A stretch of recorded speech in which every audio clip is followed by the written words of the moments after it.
Olá, estamos com o café pronto por aqui para mais um bate-papo semanal do seu Descomplicando a Estética. Por aqui quem fala com você é o Gabriel e hoje a gente vai entrar em outro assunto do mundo dos negócios que tem extrema relevância, mas pouca gente costuma fazer um controle mais apurado, né, dessa situação. Pelo título do episódio você já deve ter uma ideia do que eu tô falando e é isso mesmo, né? A conversa vai ser sobre controle de qualidade. E quem nunca, né, descobriu um problema com o seu serviço só quando algum cliente reclamou? Às vezes nem só o serviço, pode ser também algum elemento do nosso espaço. Talvez até vocês vão lembrar, quem escutou todos os episódios, que em algum deles a Cris comentou sobre uma maca que ela tinha, né? Que é um pouquinho mais dura que as outras. E ela só descobriu que isso era um problema, digamos, quando uma cliente pediu para trocar de sala antes de um atendimento. E ela ficou pensando, ué, por quê, né? E aí perguntou para a cliente e ela respondeu que era por causa da maca que era um pouquinho mais dura. Então eu fico sempre pensando, por que a gente não foca em ter uma garantia de qualidade e um controle de qualidade também, né, nos nossos negócios de estética? Porque são dois conceitos diferentes que a gente vai abordar hoje, mas também a gente vai estabelecer um plano, né, mais ou menos ali, para que você possa começar a implementar esse processo de qualidade no seu negócio, tanto de garantia como de controle. E até tirar um pouco esse mito, né, de garantia de qualidade, parece uma questão mais de produção, de alguma campanha de marketing, né? Vem com um produto, vem com garantia de qualidade. E na verdade é um processo bem interessante que ocorre por trás disso, que não é só de marketing, né? Não tem nada a ver com marketing, na verdade. Cris, em base na tua experiência, por que a gente deixa esse conceito meio de lado, sendo que eu pelo menos considero ele muito importante dentro dos negócios? Olá, Gabriel. Olá para você também que está aí nos ouvindo. E eu acredito que a gente deixe de lado, porque o controle da qualidade parece algo voltado para a produção, para a fabricação de algo, né? Sobre até a questão de laboratório, quem é da farmácia, da biomedicina, deve pensar assim também, né? Como se esses conceitos eles acabassem não se encaixando em serviços de estética. Só que quando alguém de fora acaba nos pontuando algo, como foi a questão da maca que aconteceu aqui, né? A gente acaba acendendo ali aquela luz e pensando, opa, dá para melhorar algo aqui. Então, vamos ver o que esse episódio reserva aqui para o pessoal da estética, né, para que a gente possa quebrar o preconceito com o título. Com certeza. Primeiro vamos começar diferenciando os dois, né? A garantia de qualidade é um processo que ela ocorre antes do serviço acontecer. É quando a gente define nosso padrão de qualidade, que técnicas a gente vai aplicar, os métodos, os caminhos que a gente vai percorrer e quais processos a gente vai executar até chegar a um resultado que a gente espera. A ideia, claro, é sempre evitar que aconteçam erros, né? Ou que o cliente receba um serviço com alguma falha na execução, né? Que no final das contas acaba acarretando em perda de qualidade e também em resultados ruins. Ele costuma ser um processo... Costuma não, é um processo proativo que busca prevenir antes de qualquer coisa. Então, ele serve para encontrar e corrigir possíveis falhas no nosso serviço antes que ele aconteça. Eu já sei que alguém deve estar pulando da cadeira aqui do outro lado dizendo, mas isso aí é o POP. Pera, o POP é parte do processo de garantia de qualidade, pode ser parte, na verdade, né? Porque no POP a gente define todos os detalhes do serviço específico que a gente vai executar, mas a gente não define, por exemplo, como que a gente vai receber o cliente, como que estão as salas, como estão as macas, como está a temperatura do lugar e uma infinidade de outras coisas que a gente já comentou por aqui em outros episódios também. E no caso do serviço, o cliente avalia não só o serviço, ele acaba avaliando toda a experiência durante, né, todo o processo que ele tem. Já passando para o outro conceito, que é o controle de qualidade, ele é o processo que ocorre depois da realização do serviço, que é justamente para validar que o que foi definido lá na garantia foi realmente respeitado. Então ele busca identificar, né, se houve algum problema nesse caminho todo, algum defeito, falha.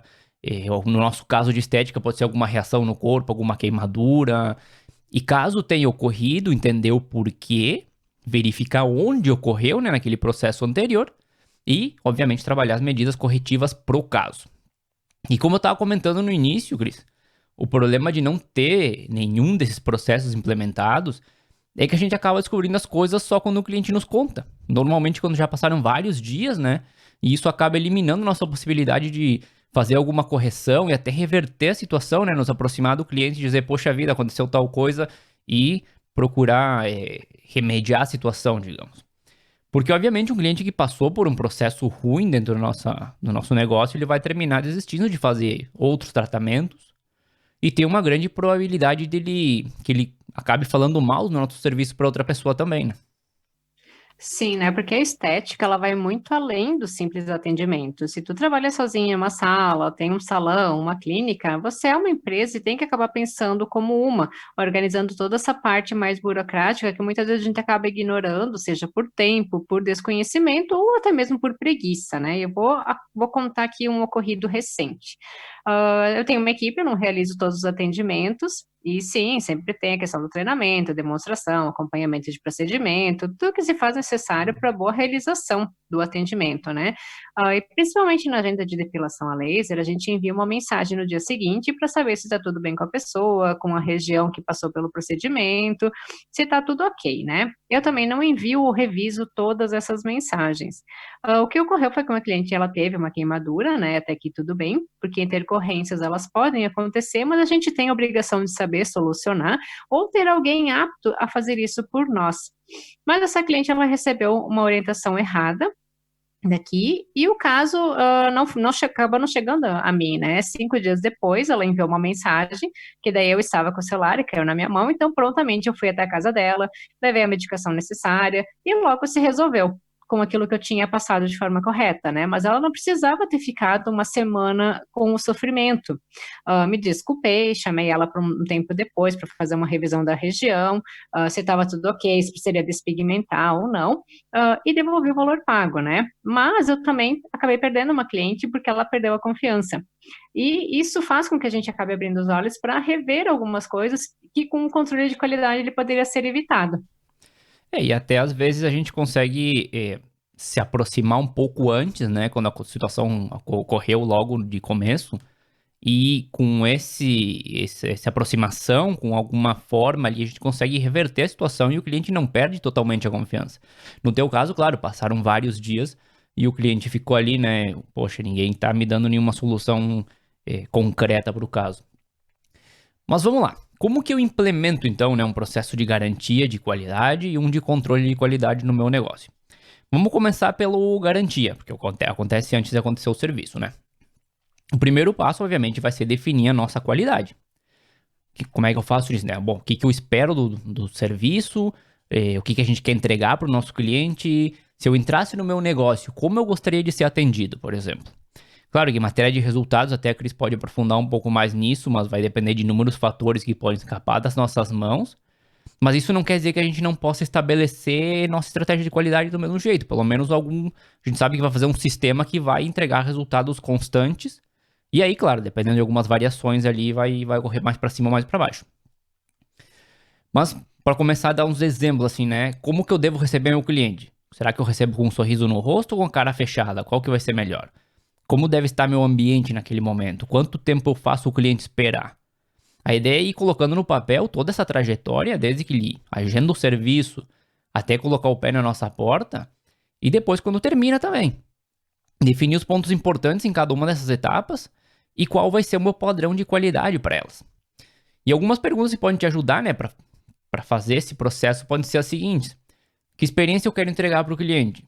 Que resultado eu espero que ele tenha, considerando pelo menos, como eu estava comentando, que é muito variável, pelo menos algo mínimo ou um padrão sempre vai existir, né? Ou como o cliente deveria se sentir depois de realizar o serviço. Eu até vou deixar aqui para o pessoal uma dica de livro. O nome é O Poder dos Momentos. Ele fala muito sobre a gente criar aqueles momentos uau, né? Onde que a gente surpreende o nosso cliente, sem ficar esperando que isso aconteça ao acaso. E já que tu puxou o assunto sobre a parte técnica de procedimentos, né? O pessoal pode ter pensado, como que eu vou dar a garantia do meu serviço? A gente sabe que cada organismo tem as suas particularidades e o que funciona para uma pessoa pode não funcionar para outra, né? Então, aquele protocolo lá que você faz um Ctrl+C, Ctrl+V, não vai funcionar com boa parte dos seus clientes. Ou, às vezes, tem uns que, nossa, bota tudo dentro do protocolo que daí não tem como não funcionar, né?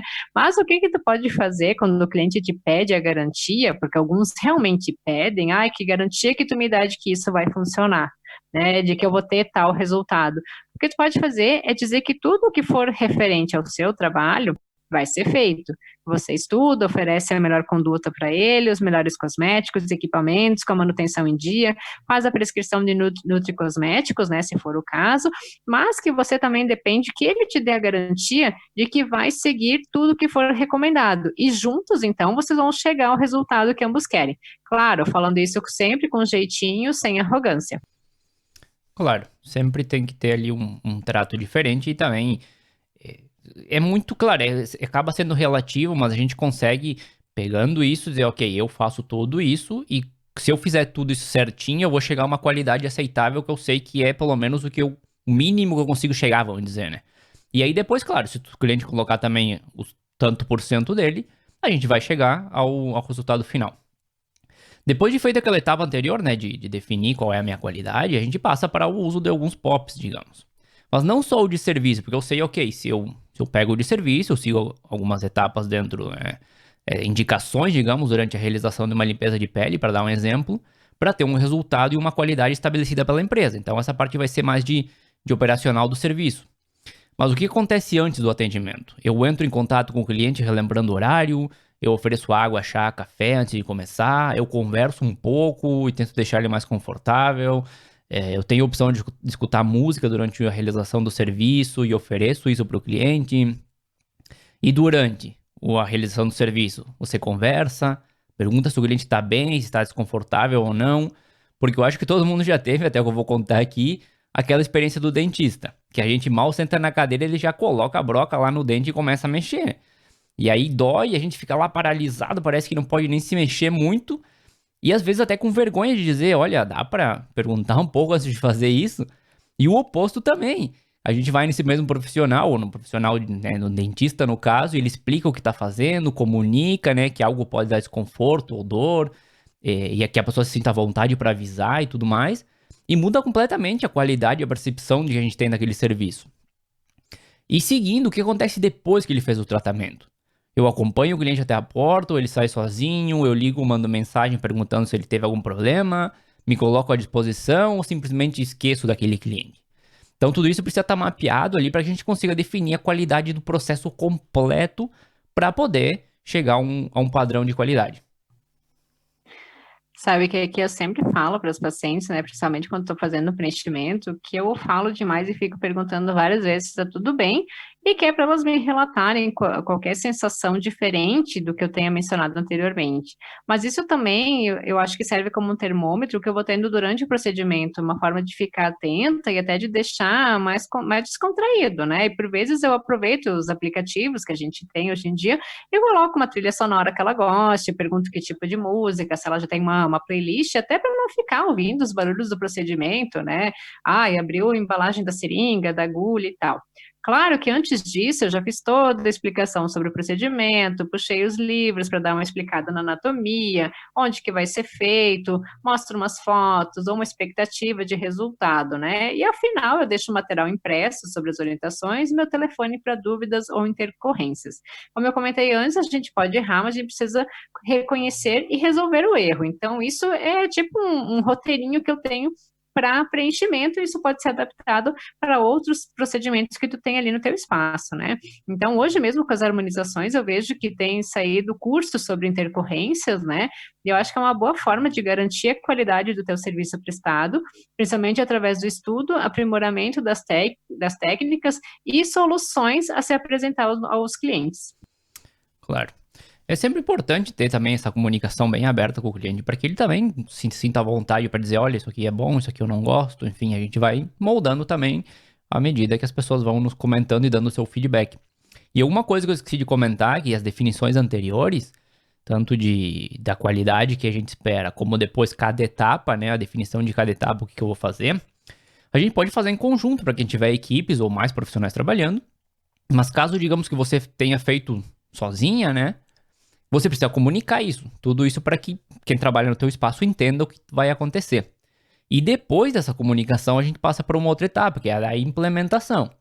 Então, a gente identificou muita coisa, talvez algumas já eram praticadas, mas possivelmente e provavelmente, né, alguns procedimentos da etapa anterior, você ainda não pratica. Então, a gente precisa implementar todas essas mudanças para ir melhorando a qualidade do serviço.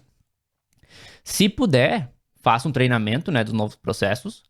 Mas caso não seja possível, porque às vezes a gente sabe que é uma correria, né? Então sentar ali 1 hora, talvez por dia, é complicado para treinar todo mundo.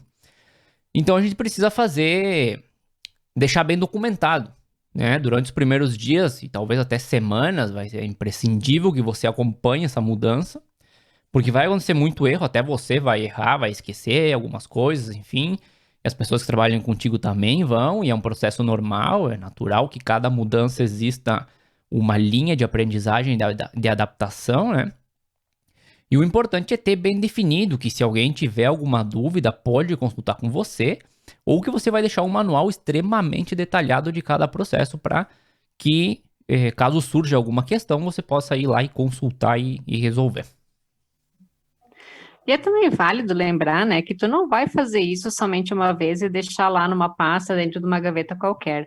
Com o passar do tempo, vai precisar revisar essa documentação, verificar o que foi mudado na execução, porque tu acabou percebendo que ia ficar melhor fazendo de outra maneira. E nada como deixar documentado, pois caso o responsável não esteja disponível no momento da dúvida, tem o material para fazer esse esclarecimento. Então, considerando que o nosso cérebro ele leva 21 dias para a formação de novos hábitos, provavelmente esse vai ser o tempo para adaptação da nova rotina sua ou da sua equipe. E se você ouviu até aqui e ainda esteja pensando para que tudo isso, pense que você precisa ter um certo padrão de atendimento, né? Porque as pessoas elas se comunicam. Uma cliente vai falar, eu fui lá e fiz assim, a outra não, mas para mim não foi feito dessa forma. E não quer dizer que tu vai fazer tudo igual para todo mundo, né? Porque a gente sempre levantou aqui a bandeira de ter a personalização do tratamento. Mas as etapas iniciais do atendimento, como receber, oferecer algo para a pessoa comer, beber, orientar o local onde fica o banheiro, caso ela precise se higienizar, pode ser um ritual, sim. E agora, se tu trabalha com uma equipe, né, claro que a gente não precisa ser robozinho, todo mundo igual, e que cada pessoa ela imprime a sua marca no seu atendimento, mas ter um padrão de boa qualidade é bem importante para sua marca. Se alguém chegou até aqui e tá achando que não é importante, eu paro agora e a gente não continua mais no episódio, né? Porque aí. Não, é brincadeira. Eu acho que até a gente comentou em outros episódios a questão de liderar e saber passar informação, mas também saber cobrar e tudo mais, mas também dar liberdade para a pessoa fazer a sua adaptação e trabalhar da forma que ela ache que é melhor, né? Então, obviamente, você vai ter um padrão de qualidade, mas fora disso vai ter um círculo onde a pessoa vai poder colocar a sua marca, né? E dar um atendimento personalizado de acordo com cada pessoa também. Então, tem que ter um padrão, mas não precisa ser todo mundo igual, como tu estava comentando. E a etapa final aqui da garantia, né, de qualidade, ela vai consistir em 4 etapas, ou 4 partes, na verdade. Que é pegar feedback, medir os resultados, comunicar esses resultados e fazer os ajustes necessários. Então, depois de algumas semanas, no mais provável que sejam meses, quando você note que o processo já está bem implementado e não está mais ocorrendo tantos erros, a ideia é que você sente com as pessoas que trabalham com você para entender como que elas viram essas mudanças, o que que elas perceberam, se os clientes comentaram alguma coisa ou não. Se você trabalha sozinha, procura fazer essa análise também, né, como a situação era antes e depois, e talvez mental, enfim, ou com algumas informações que você for coletando. Porque é importante que a gente vai passar depois disso a medir os resultados através de indicadores também. Então, por exemplo, se aumentou o número de clientes, se você tem mais clientes retornando, digamos que antes os clientes vinham e depois desapareciam e agora eles vão e voltam, porque obviamente a qualidade melhorou. Se aumentou as vendas, o faturamento, se diminuiu as reclamações, isso é bem importante também, se diminuíram os problemas que você tem, né? O objetivo é saber se realmente a implementação de uma garantia de qualidade melhorou a tua empresa de alguma forma. Caso tenha uma equipe, de novo, né? A gente comunica esses resultados para mostrar e incentivar também, que essas mudanças podem ser boas, para felicitar o empenho, né? Tem empresas que dão também bonificação em base ao resultado, aí depende da política de cada empresa. O importante é que as pessoas que trabalham contigo saibam que o esforço valeu a pena, né? Que não foi só, coloquei uma ideia porque eu achei que era interessante e não deu em nada. Não, fiz isso porque eu achei que era uma ideia boa e realmente deu resultado, então vocês estão vendo aqui os resultados. E a gente finaliza fazendo ajustes, porque dificilmente a gente vai implementar um plano de garantia de qualidade, né, perfeito logo de cara. E mesmo que seja próximo a isso, a gente sempre vai encontrar alguns pontos de melhora ali no meio. Então a gente pega esse feedback, analisa os resultados e o que não está indo de acordo com o que a gente estava esperando, a gente ajusta para que na próxima revisão possa estar um pouco melhor. E outra coisa, mesmo que hoje esteja perfeito, né? Vamos dizer que acertou bem no lugar certo, não quer dizer que ele vai ser sempre perfeito, como a Cris estava comentando. Porque o mercado muda, a demanda dos clientes muda, os serviços mudam e esses ajustes são também necessários para manter o programa funcionando ao longo do tempo. E às vezes as coisas elas estão tão perfeitas na nossa cabeça, mas nem sempre elas vão ocorrer assim na prática, né? Ainda mais quando a gente tem outras pessoas envolvidas em algum processo. Então, se você elaborou tudo sozinho e passou para a equipe, tenta ver com eles como que eles estão sentindo as mudanças, como que está sendo para executar elas também. Se vocês definiram juntos, apresente as métricas dos resultados após a implementação. É importante para todos saber como que o seu trabalho está sendo executado e recebido pelas outras pessoas, né? Então, deixe que as pessoas falem como estão se sentindo com as mudanças, ouça e procure anotar tudo. Caso seja necessário, aponte as melhorias, mas sem julgamento, né? Se possível, já ajude com a proposta do que seria interessante mudar para melhorar. Então, dividir essas informações com a equipe de trabalho faz com que todos se sintam realmente parte do negócio, além de incentivar melhorias, caso as respostas não tenham sido positivas, ou elas servem como motivador, né? Quando a gente vê que está no caminho certo, mais próximo de onde que a gente quer chegar. E mesmo quem trabalha sozinha, né, dar essa parada e fazer esse exercício mental é importante para entender o que a gente fez e funcionou e o que não funcionou. Mas agora a gente vai passar para a segunda etapa desse processo, que é o controle de qualidade, que é o que todo mundo acaba conhecendo, né? Ah, controle de qualidade acaba pensando que é só uma etapa e na verdade é composta de duas. Então, depois de ter feito todo aquele processo anterior, eu ainda preciso fazer o quê? Controlar o que está acontecendo na realidade, né? Que não adianta a gente ter um plano perfeito, executar ele direitinho, pegar feedback interno e depois descobrir que, na verdade, os clientes estavam pensando de forma bem diferente do que a gente tinha planejado, né? Então, na etapa anterior, a gente fez muita coisa, mas pelo lado de dentro da empresa. Agora, a gente precisa entender o que acontece da porta para fora, direto com o cliente. Aqui, a gente não vai fazer um processo novo, todo estruturado, porque isso já foi feito antes, mas sim a gente precisa entender se o que foi feito lá está sendo seguido. Vamos tentar estruturar alguma coisa, pelo menos, para que não fique tão confusa também a situação aqui. A primeira coisa que a gente precisa fazer é entender como que o cliente vê o nosso serviço. Porque a gente definiu a nossa qualidade lá no começo, mas se a gente vê a nossa qualidade como A e o cliente como B, bom, a gente já começou mal e precisa reformular tudo, né? Até ficou mais pro final aqui, talvez eu deveria ter colocado lá no começo, né? Talvez seja interessante ter essa informação antes de começar o processo de garantia de qualidade, assim tu já estabelece a tua qualidade também de acordo com uma expectativa geral do cliente. Mas enfim, como é que eu faço para saber isso, né? Como é que o cliente vê o meu serviço? Bom, como a gente sempre fala, a gente falou no programa de marketing, falou em vários programas, inclusive outras pessoas falaram, tem que perguntar para o cliente. Como eu sempre digo, tem que chegar e perguntar. E aí pode ser da melhor forma que você achar, né? Pode ser por pesquisa, pode ser conversando diretamente com ele, porque não é algo constrangedor também, é só chegar e perguntar direto, como é que você define a qualidade do meu serviço? E com essa informação nas mãos, caso a gente não tenha começado por aqui, obviamente, a gente volta lá no nosso processo de garantia e aplica os ajustes necessários para que o A nosso seja o A do cliente também, né? Não fique essa confusão de qualidade. Estudos mostram que o maior motivo da perda de um cliente é o mau atendimento, não é nem pela concorrência ou falecimento, né?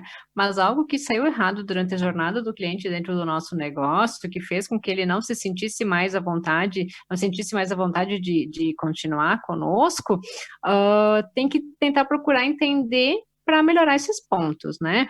E a gente só vai saber o que realmente aconteceu se a gente encontrar uma forma de perguntar para a pessoa, seja diretamente, seja por uma enquete que tu deixa na recepção, um formulário que tu envia por e-mail, enfim, existem N formas, né? Mas perguntar para o cliente sobre a qualidade antes dele terminar o seu trabalho possibilita que tu consiga mudar o que for necessário e agradá-lo, claro que dentro das possibilidades, né? Que a gente não vai ir atrás de pedidos absurdos de algum cliente estrelinha, entre aspas, né? Que ele possa vir a solicitar para ti, mas o que tiver fundamento vai nos dar tempo de correr atrás e melhorar antes que esse cliente saia insatisfeito e não volte mais. Já vem agora uma questão importante também sobre os clientes estrelinhas, digamos. Mas feito a parte anterior, né, de descobrir ali se o nosso A é o mesmo do cliente, a gente precisa implementar um programa para descobrir erros ou falhas. Em algum momento você vai acabar descobrindo, é óbvio, né? Porque o cliente vai te contar, alguém vai fazer com que essa informação chegue até você. Mas o ideal é que não aconteça o que a Cris comentou lá no começo, que você, né, descobrir vários dias depois, que você consiga descobrir antes para poder tomar as atitudes necessárias e corrigir o problema o mais rápido possível. Porque isso também acaba gerando uma sensação diferente no cliente, né? E como é que a gente faz isso? Bom, de novo, perguntando para o cliente. Mas pode ser alguma forma de pesquisa logo depois do serviço, né? Ou entrando em contato com ele, fazendo algumas perguntas chaves que possam identificar se o processo que você definiu foi realmente cumprido ou não. Mas tem uma ferramenta que é muito legal que eu vou explicar aqui. Eu até já comentei ela em algum outro episódio, mas foi só meio que por cima. Que é aplicar o NPS, que é o famoso Net Promoter Score. Que consiste em uma simples pergunta que diz mais ou menos assim, né? Usando uma escala de 0 a 10, quão disposto você estaria a recomendar minha marca para um amigo ou familiar? Então, os que responderem entre 9 e 10 são promotores da tua marca. Os que responderem entre 7 e 8 são passivos ou neutros, ou seja, nem promotores nem detratores. Estão ali ok, né, com o nosso serviço. E os que responderam entre 0 e 6 são detratores. Não quer dizer que eles vão sair falando mal para todo mundo do teu negócio, mas também não vão sair recomendando. E nesses 0,6 detratores é onde você precisa focar primeiro para entender o que aconteceu. Onde falhou, o que falhou, quais foram os problemas que eles tiveram. E, claro, quando for possível, também seria interessante trabalhar os 7 e 8 neutros também. Mas o que a gente faz? Então, a gente tem ali a gente consegue identificar bem onde é que está o grupo que está com problema e entender, vai perguntar diretamente para o cliente, né? Olha só, por que tu me deu a nota 0 a 6, 1, 2, 3, 4, enfim. E aí ele vai te contar, eu achei que o serviço estava assim, eu achei que estava de outra forma, né? E aí a gente vai ter muito dado, muita ferramenta, muita informação para trabalhar e ajustar ali a nossa garantia de qualidade lá no começo para ir melhorando cada vez mais. Olha só que interessante essa escala, né? E até o que eu estava pensando, o Gabriel já falou ali, né? Mas como eu vinha pensando, ela serve também como um termômetro, né? Onde que a gente consegue identificar e agrupar os clientes naqueles que merecem um cuidado, uma atenção especial, digamos assim, aqueles que a gente deve melhorar o nosso atendimento para que venham a ser promotores da nossa marca, mas também aquele cliente onde que a gente identifica durante toda a jornada dele, né? Que a gente deu o nosso melhor, mas ele continua como o detrator da nossa marca. Então, nesse caso, a gente pode até pensar em demitir esse tipo de cliente, né? O NPS é perfeito justamente para isso, porque tu consegue extrair muita informação, né, sobre o que está acontecendo, onde está falhando o teu serviço, mas também tu consegue descobrir coisas assim como, ok, eu tenho níveis altíssimos de clientes que dizem que o meu serviço é entre 9 e 10. E aí tem lá um grupo menor que está entre 0 e 6, e aí tu vai fazer as perguntas e tu descobre que todo o processo que tu implementou foi seguido, que todo o controle de garantia, de qualidade foi feito, então o teu trabalho foi feito, mas aquele cliente estava insatisfeito. Então a gente, como a Cris falou, talvez demitir ele, porque ou ele tinha uma expectativa muito alta, que a gente não conseguiu cumprir por alguma razão, ou talvez ele estava com uma ideia que era impossível de alcançar, ou até pode ter tido algum problema no começo que a gente não fez nem ideia, enfim. Então é bom para também entender que às vezes a gente faz todo o nosso processo e não é culpa nossa que a gente não tenha conseguido chegar. Se a gente tem níveis altíssimos de 9 e 10, talvez o problema seja pro lado do cliente também, né? Então não é sempre que nós temos o problema da situação. E antes de finalizar, Cris, com toda essa informação, né, que a gente coletou, enfim, vai conseguir comparar, né, medir o que está acontecendo com o que a gente tinha planejado. Mas o mais importante, acho que é colocar a mão na massa e, obviamente, promover as mudanças necessárias. Não adianta ficar com um monte de informação ali de NPS e de outras coisas e não fazer nada. Eu espero que não tenha ficado muito confuso esse episódio, porque realmente quando eu tava preparando ele, até eu tive que fazer vários ajustes, porque eu achei que no meio tava ali, né, meio complicado.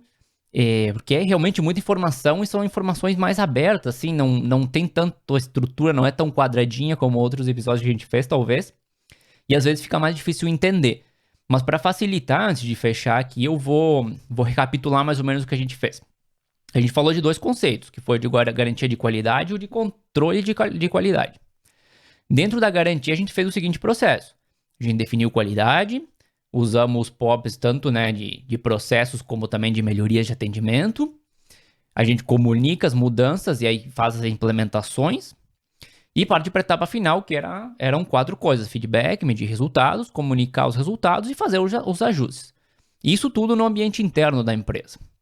E depois, dentro da qualidade, a gente fez o seguinte: a gente entendeu como que o cliente via a qualidade do nosso serviço, que também pode acontecer nas duas partes, né? Pode acontecer aqui na qualidade e quando acontecer lá no começo na garantia, para já definir em base ao que o cliente comentou.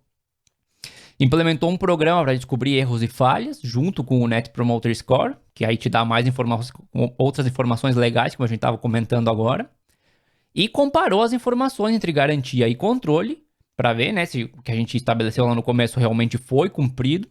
E realizou as mudanças, caso teve que fazer algum ajuste ali no meio, porque pode ter acontecido que o que a gente quis implementar lá em cima acabou não acontecendo no nível de atenção do cliente, né?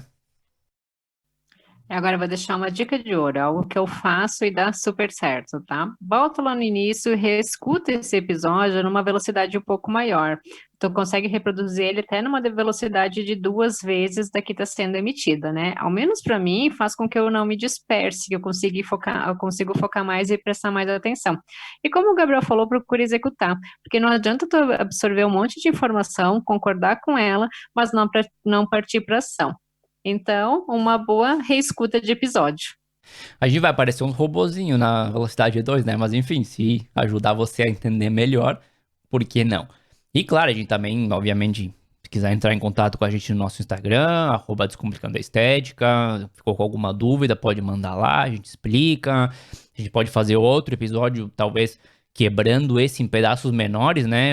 Dá pra fazer talvez, sei lá, 3 ou 4 episódios mais curtinhos, explicando com mais detalhe cada uma das etapas. Não tem problema, a gente, dependendo da interação que vocês tiverem, se gostaram ou não gostaram, a gente vai também ajustando as coisas por aqui, né, Cris?